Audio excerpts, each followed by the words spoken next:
Ujumbe wetu siku ya leo tutakuwa watu wa project wanaweza wakaendelea kuproject hapo ili kwamba tuweze kufatana mahali nitakapokuwa nimekupita, unaweza kuwa unaangalia pale. Tuna ujumbe unaosema uwepo wa Mungu na umuhimu wake. Uwepo wa Mungu na umuhimu wake. Tutapata andiko letu katika kitabu cha Kutoka sura ya 33 mstari wa 14 mpaka ule wa 16. Kutoka 33:14 mpaka 16. Naomba nisome hapo maandiko yetu ya jumbe wetu wa siku ya leo. Basi sasa nakuomba, ikiwa nimepata neema mbele zako, unionyeshe njia zako, nipate kujua, ili nipate neema mbele zako.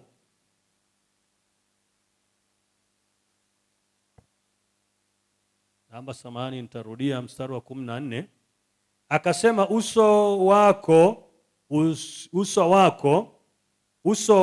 akasema uso wangu utakwenda pamoja nawe, nami nitakupa raha. Naye akamwambia, uso wako usipokwenda pamoja nami, usituchukue kutoka hapa. Kwa maana itajulikanaje kuwa nimepata neema mbele zako, mimi na watu wako? Sio kwa sababu utakwenda pamoja nasi, hata mimi na watu wako tutengwe na watu wote walioko juu ya uso wa nchi. Bwana Yesu asifiwe sana. Ndugu zangu, kama nilivyosema kwamba tunataka tuangalie ujumbe unaosema umuhimu wa uwepo wa Mungu katika na umuhimu wake. Kitabu hiki ambacho tumekisoma cha Kutoka kimeandikwa na mtumishi wa Mungu anayeitwa Musa, na kiliandikwa kati ya mwaka wa 1445 hadi 1405 kabla ya Kristo. Na unaona miaka ile ya zamani kabla ya Agano Jipya, miaka inahesabiwa kwa kupungua, lakini sasa hivi baada ya Yesu kuzaliwa miaka inajumlishwa.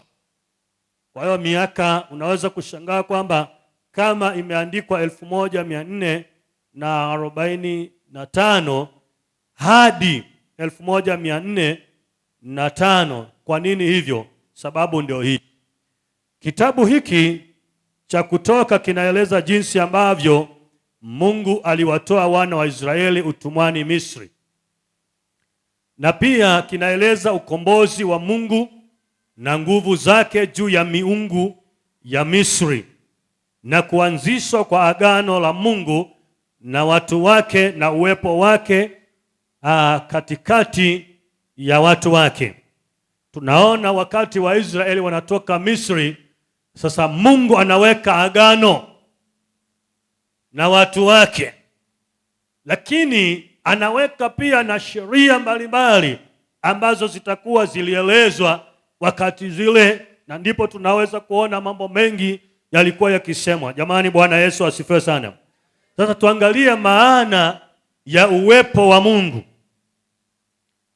Tafsiri ya neno uwepo wa Mungu ni ile hali ya Mungu kuwa karibu na watu wake, akidhihirisha ukuu wake na nguvu zake. Uwepo wa Mungu ni ile hali Mungu anapokuwa karibu na watu wake, akidhihirisha ukuu wake na nguvu zake. Lakini pia ni uwepo wa Mungu ni wa muhimu sana katikati ya watu wake, maana ndio chanzo cha ushindi wetu, ndio chanzo cha baraka zetu, ndio chanzo cha furaha yetu, ndio chanzo cha miujiza yetu na mambo mengine ambayo yanapatikana ndani ya uwepo wa Mungu. Bwana asifiwe sana. Nisaidie kusema amina yenye nguvu na kushangilia. Mahali popote ambapo kuna uwepo wa Mungu, kama ni ile hali ya Mungu kuwa karibu na watu wake na udhihirisho wa nguvu zake katikati yetu, basi tunatambua ya kwamba uwepo wa Mungu ni wa muhimu sana kwa mtu yeyote aliyemjua Mungu. Haleluya! Jamani, haleluya!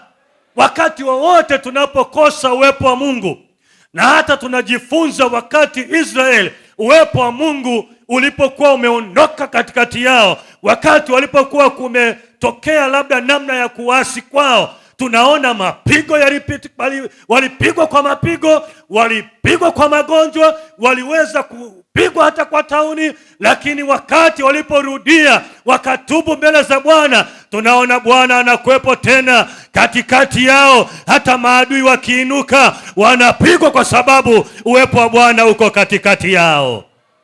Haleluya! Hebu mwangalia jirani yako, mwambie uko hapa, uko kule.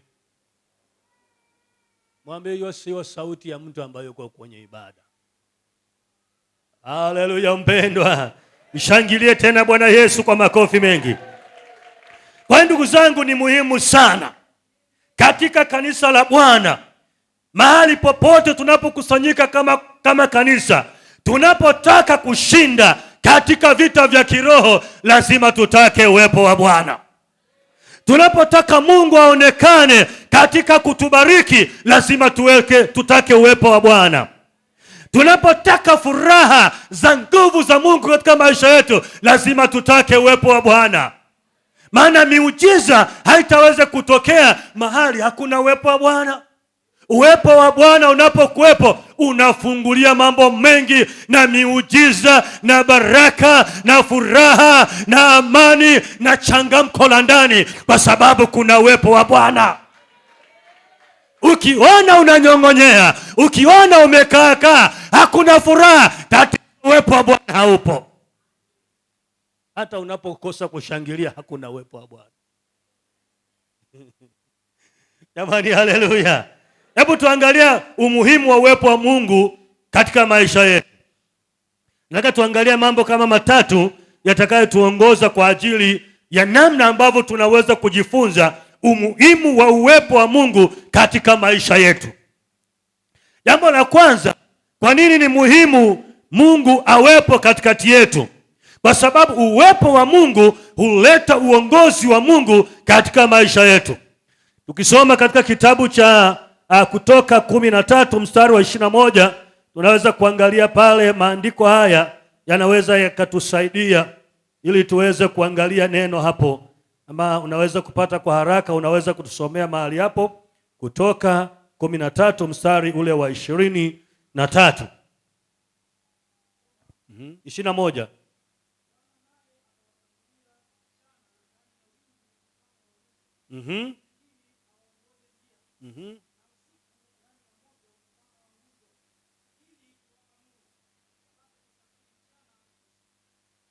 Amen. Bwana Yesu asifiwe sana. Tunaona jinsi ambavyo Mungu akiliongoza taifa la Israeli. Kama ambavyo pointi yetu ya kwanza inasema uwepo wa Mungu huleta uongozi wa Mungu katika maisha yetu. Israeli wanatoka katika nchi ya utumwa, nchi ya Misri, nchi ambayo imejaa miungu, maeneo ambayo watu hawamjui Mungu. Tunaona sasa inatokea mahali hapo, wakati ambapo walikuwa wakisafiri kutoka Misri. Njia yao ilikuwa ndefu sana, na walitumia miaka 40 mpaka kufika nchi ya Kanaani, mahali ambapo Mungu alikuwa amewaahidi kwamba angewapa nchi iliyojaa maziwa na asali. Mahali pale sasa, ili wafikie, walitakiwa wasafiri. Walitakiwa watu watembee katika namna ile ambavyo Mungu alitaka kuwatembea katika ile njia. Kwa hiyo walitembea katika usiku ulipokuwa umefika, walikuwa wanatembea wanaona nguzo ya moto.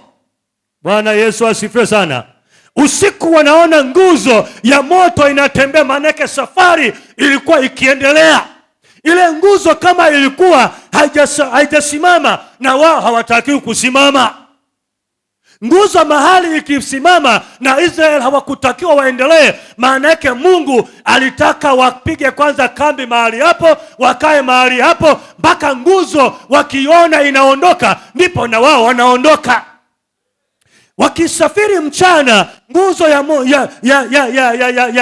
ya moto haionekani, lakini kulikuwa na wingu linasimama juu yao, na ile wingu likisimama, wakati lilipokuwa linaondoka, ishara inaonekana.